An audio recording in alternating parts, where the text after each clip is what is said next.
everybody, welcome back to Lyrical Resonance, where we believe that where words fail, music speaks. We are super excited today, or I am. I don't know about you guys. I hope you're excited. I'm excited because I'm checking out Impending Doom's song War Music. Now, Impending Doom is a Christian death metal band, which I know sounds like a contradiction in terms, but they are, and I've gone back and forth on where I stand with them. Sometimes I really like them, sometimes I'm not super impressed. Thing that's always really impressed me about them, though, is how heavy they are. And they're one of the heaviest Christian bands around, and I wanted to get into it and just check out this song. It came out in 2018. Super excited. Before we get into the song, though, be sure to hit that subscribe button, because where words fail, music speaks, and we want to hear what it has to say. So let's get into this song. Let's hear what the music's got to say.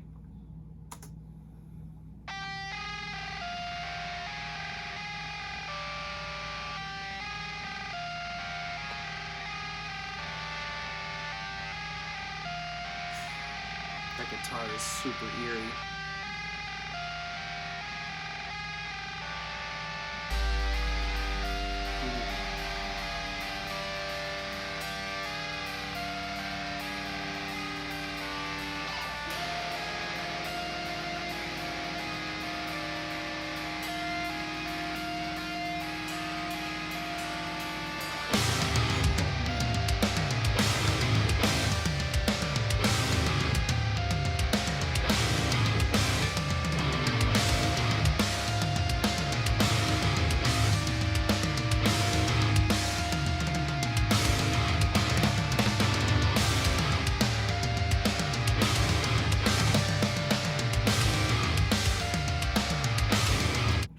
This build is insane.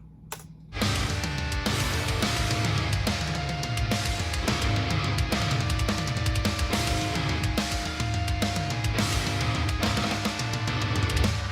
the power in the message. This is war music.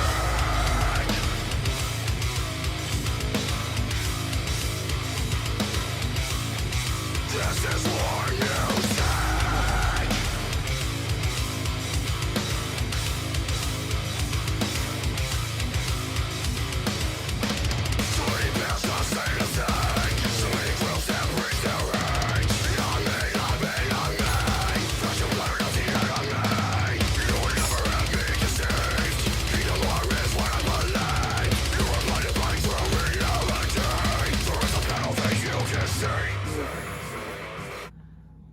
Good grief, so many bands not saying a thing, and I just, oh man, so many bands not saying a thing. They preach their own hate. Not me, not me, not me. That was so good. And then he said flesh and blood are not the enemy. Basically, it's not us. Like, fighting with each other doesn't do anything. That's not the real fight. Holy smokes, what a blistering open, man. Dude, this is so good.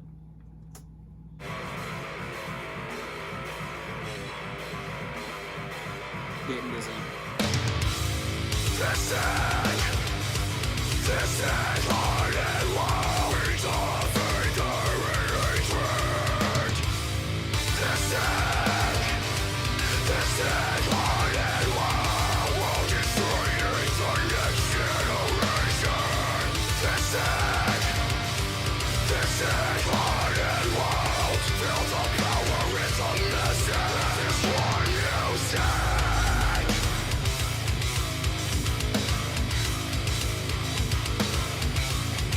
This is war music.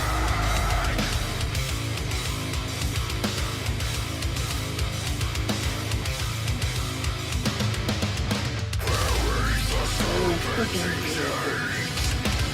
And light is turned to waste. Desecrate the wicked snake. The scatter is worthless remains. Okay. I wasn't expecting that breakdown. Oh my gosh. That was so freaking brutal, man. One thing I do have to say about them is I've always liked that they've got these really raw lyrics that are bordering on uncomfortable. But in this song, it makes me think of the song "The Finisher" by O Sleeper, which if you haven't listened to, you really should check it out because it's really cool. O Sleeper had an album that was called Son of Morning, or Son of the Morning, and it was basically kind of like a concept album where it was basically the devil trying to win souls, and his album ends with basically God's response called "The Finisher," and it was such a delightfully heavy song that was lyrically very visceral and graphic, but really, really good because it was pretty accurate to what's actually coming down for the devil near the end. Anyway, and I like this. I am going to go back a little bit because I want to hear that breakdown again because it just punched me in the teeth and I wasn't expecting it.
Okay, so that line, the "not me, not me, not me," that keeps repeating, just builds up such a urgency, and like, good grief, it almost feels panicked, and like, oh, dude, it's so good. What a crazy powerful delivery.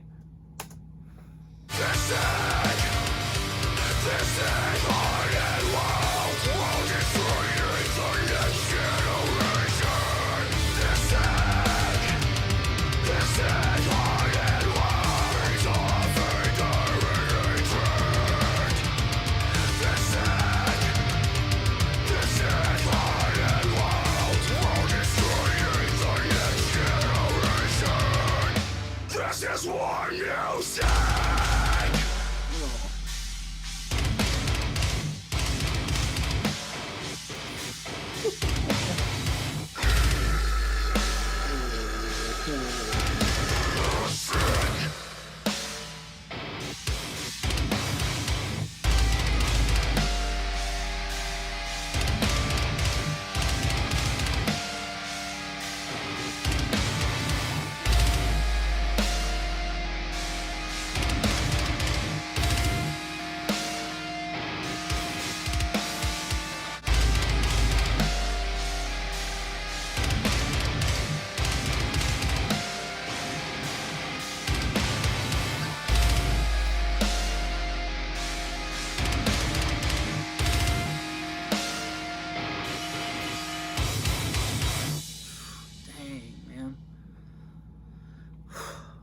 Kick in the teeth the entire song. Good grief.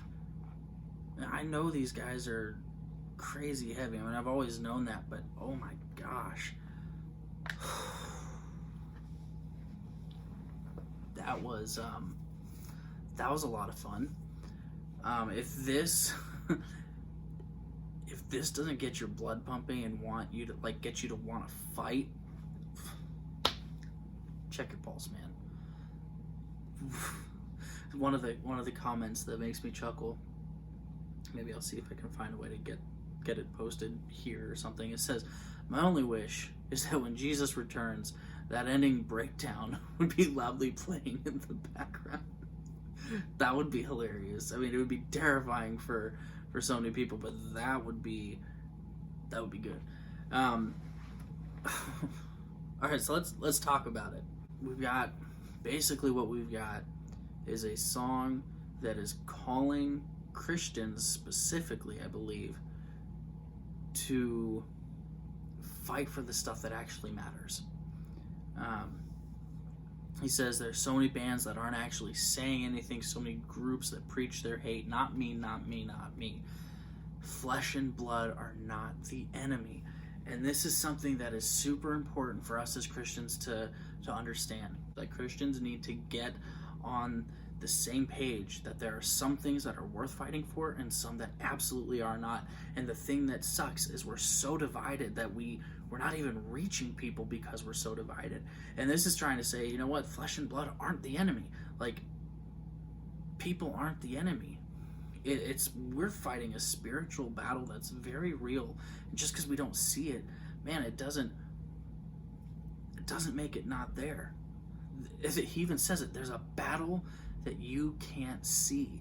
And it's a spiritual battle, man. And this is really good. He's saying, you know, this is war music. This is something to help you in your fight, to give you that rush of adrenaline and that oomph, like when you go to a gym and you got to have something powerful that motivates you and gets you pumped. That's what this is supposed to be for Christians, to get them in the mindset that we're fighting a war, and it's not a simple one. And I really liked that breakdown, dude, where it was just bury the serpent in chains and lay his carcass to waste. Again, pretty visceral, but so good and very, quite frankly, biblical too, just with its description of what's going to happen to the devil at the end of it when God comes back and establishes his kingdom and abolishes sin and the devil and all that stuff. It's going to be something that we can't really imagine. But I want to go back to this idea of being unified. I got a couple scriptures that I want to share with you guys. The first one is 2 Corinthians 10, 3 through 5. It says, "For though we live in the world, we do not wage war as the world does. The weapons we fight with are not the weapons of the world. On the contrary, they have divine power to demolish strongholds. We demolish arguments and every pretension that sets itself up against the knowledge of God, and we take captive every thought to make it obedient to Christ." And the second scripture I want to share is Ephesians 10 through 12. "Finally, be strong in the Lord and in his mighty power. Put on the full armor of God so that you can take your stand against the devil's schemes. For our struggle is not against flesh and blood, but against the rulers, against the authorities, against the powers of this dark world, and against the spiritual forces of evil in the heavenly realms." What Paul is saying in those two passages we read, and what Impending Doom is saying in this song, is there's a real battle that we're never going to win if we don't do it, if we're not united, and if we don't realize that we shouldn't be fighting with each other and with people who don't believe the same way we do. We ought to be fighting this spiritual battle by reading our Bible, by praying, by going to church, and by worshiping God and seeking him and making him known. Like, that's what it's all about, man. As Christians, that's what we're supposed to be doing. And so, kind of crazy that a really brutal song would get to this point, but that's one of the things that I love about music, is it can speak in ways you don't expect it to. And Impending Doom pulls no punches. They do not hide how devoted to their faith they are. They are Christians first and foremost. You know, one of the things I love that he said was so many bands that aren't saying a thing. I hear of way too many bands who have a bunch of Christians in them, and they'll say like, "Oh, we're Christians, but we're not a Christian band." You wouldn't say if you were a plumber that you're a Christian plumber. I hate that argument. It bugs the crap out of me, because if you're a Christian, then everything you do should be done through your faith. Like, everything you do. Maybe you wouldn't say, "Oh, I'm a Christian plumber," but you wouldn't say, "No, I'm not a Christian." You say, "Yeah, I'm a Christian." And the thing that just drives me nuts is everything we do as Christ followers has to be colored and painted through our faith. Everything we do should be pointing back to Christ. Everything we do, every conversation we have. And I'm not saying find ways to make a sermon out of a conversation. That's not what I'm saying. What I'm saying is that the things we do are supposed to be reflective of Christ. And so if you're a Christian and you happen to be in a band,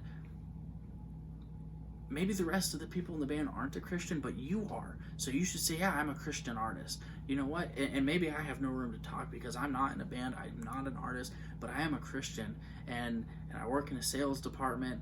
I'm a pastor, and I always tell people, yeah, I'm a Christian. And maybe I wouldn't say I'm a Christian salesperson, but you know what? My interactions in sales reflect my love of Christ, and that's got to be super important, man. We can't have it both ways. We can't live in both worlds. We have to choose. And that's the thing, is flesh and blood aren't the enemy.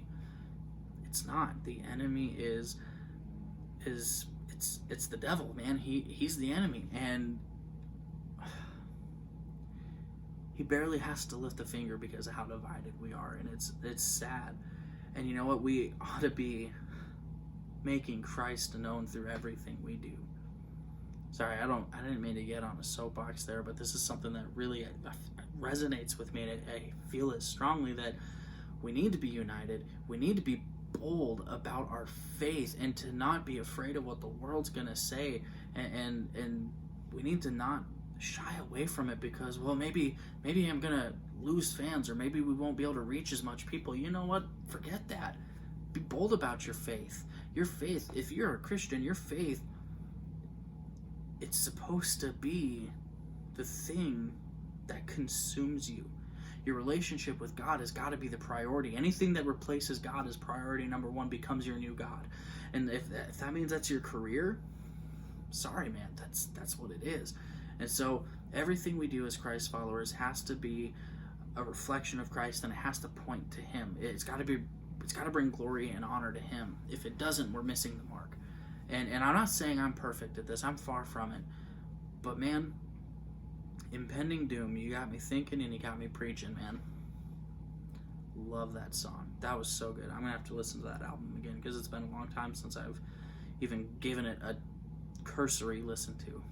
But anyway, I'm going to give that song, I'm going to give it an 8 out of 10.